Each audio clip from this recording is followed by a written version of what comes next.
Hi, I'm Victoria Pirro for Profiles. We're here this week with Marilyn DeReggi. She's a Rufus Putnam Scholar, and she's working on a very unusual class she's going to tell us about. Hi, Marilyn. Thanks for coming. Thank you, Victoria, for inviting me. The class you're teaching this quarter is entitled Patterns of Process. Can you tell us what the purpose of the class is? The purpose of the Rufus Putnam Professorship and of my workshop here is to bring parts of the university that don't usually talk to each other into some form of communication. And in this particular workshop, I've proposed a subject that I think will be interesting to both science and technology students and arts and humanities students. Now, you have a very unusual final exam. Can you tell us about it? Well, the final exam is the final product of the workshop. We'll be giving a stage presentation of patterns of process. As we study order and disorder in nature, we'll be looking at cycles and symmetries in nature. Nature looks for order. So the basic season in my mind was the seasons of the year. So this will be a seasons piece, the process of changing from one thing to another.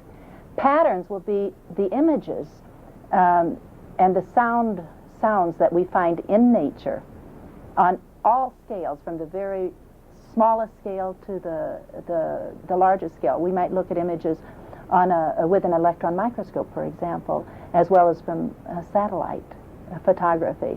Now, Marilyn, I understand that one of the examples of this type of pattern is the songs of birds. Can you tell us a little bit about that? Okay. Yes, this is, I've had experiences in thinking about this piece that were very exciting. For example, I went out in the springtime to record the birds in the forest in which I live.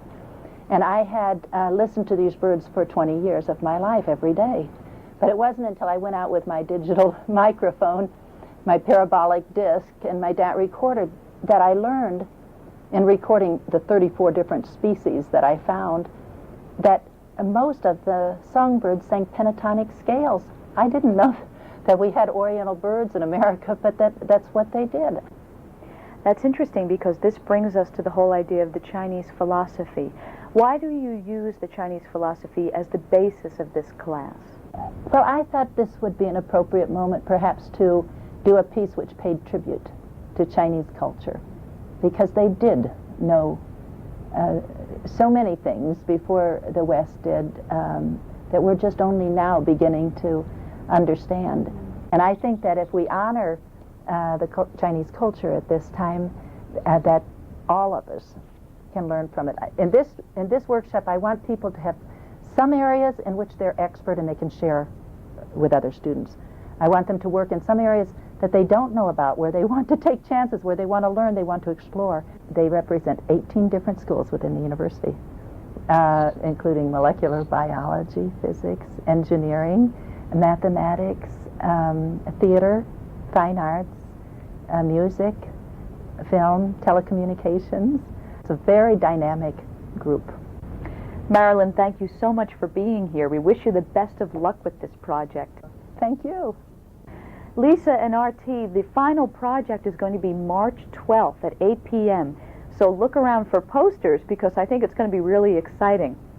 So we'll see you next week to meet another interesting person on Profiles. Bye-bye.